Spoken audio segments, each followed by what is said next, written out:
Hello students, welcome to Max Study Time 10th Standard CBSE Max Chapter 5 Arithmetic Progression Lessonல exercise 5.2 solve பண்ணிட்டு இருக்கோம். Second question எப்படி solve பண்ணனும்னு இந்த வீடியோல பார்க்கலாம். Question பாருங்க, choose the correct choice in the following and justify அப்படினு கொடுத்திருக்காங்க. சோ நமக்கு ஒரு question கொடுத்துட்டு ஆப்ஷன்ஸும் கொடுத்திருக்காங்க. நம்ம கரெக்ட்டான ஆன்சர் என்னன்னு choose பண்ணிட்டு அது ஏன் அப்படினு explain பண்ணனும். சரிங்களா?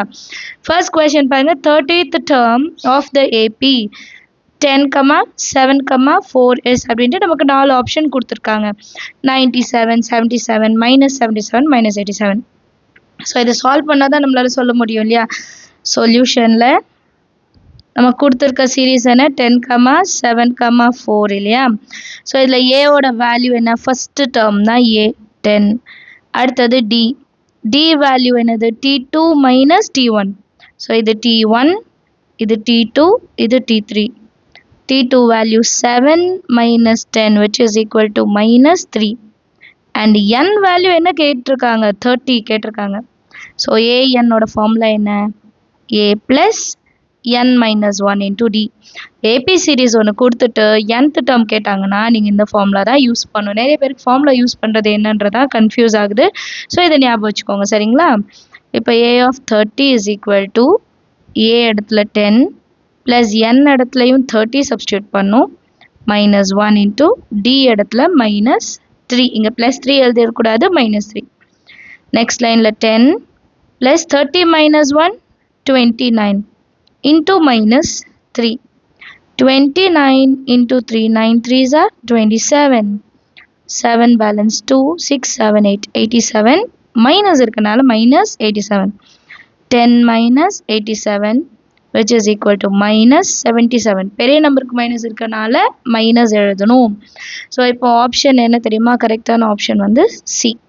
அண்டர்ஸ்டாண்ட் ஆகுதா? ஃபார்முலா நீங்கள் ஞாபகம் வச்சுக்கணும்.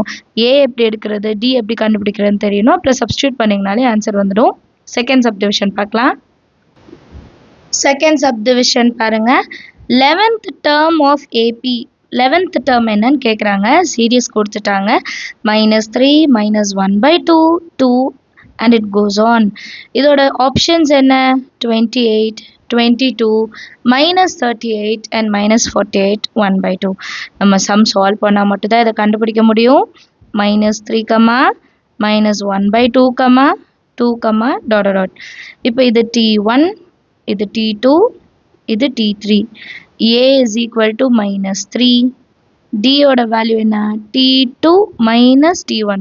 T2 ஓட இடத்துல -1/2 minus of T1 இடத்துல -3. That is equal to -1/2 minus into minus plus 3. 2 3s are 6. Multiple பண்ணுவோம் இல்லையா? 2ஆல் 3யும் மல்டிபிள் பண்ணும். டினாமினேட்டரில் 1 இருக்குன்னு எடுத்துகிட்டு அங்கேயும் செய்வோம். அப்போதான் ரெண்டு டினாமினேட்டர் ஈக்குவலாக இருக்குன்னு எழுதுவோம். -1 plus 3 2s are 6 divided by 2. So answer என்ன? 5/2. பெரிய நம்பருக்கு ப்ளஸ் இருக்கனால தான் ப்ளஸ். நெக்ஸ்ட் என்னோட வேல்யூ என்ன கேட்டிருக்காங்க? 11. 11th term கேட்டிருக்கனால என்னோட வேல்யூ என்னது? 11. இப்போ ஏஎன்னோட ஃபார்முலா எழுதுங்க. AN is equal to a plus n minus 1 into d. So a of 11 is equal to -3 plus 11 minus 1, n இடத்துல 11 minus 1 into d ஓட இடத்துல 5/2 which is equal to -3 plus 11 minus 1 10. கரெக்டா? 10 into 5/2. இப்போ 2 டேபிளில் 10 வந்து 5 times கேன்சல் பண்ணலாம் இல்லையா? therefore -3 plus 5 5s are 25. 25லேருந்து 3 minus பண்ணால் 22. இதுதான் A of 11ஓட ஆன்சர். நமக்கு ஆப்ஷன் வந்து B. எப்படி சால்வ் பண்ணணும்னு தெரிஞ்சிச்சா? ஃபார்முலா மட்டும் மனப்பாடம் பண்ணிடுங்க. தேங்க்யூ ஸோ மச் ஃபார் வாட்சிங்.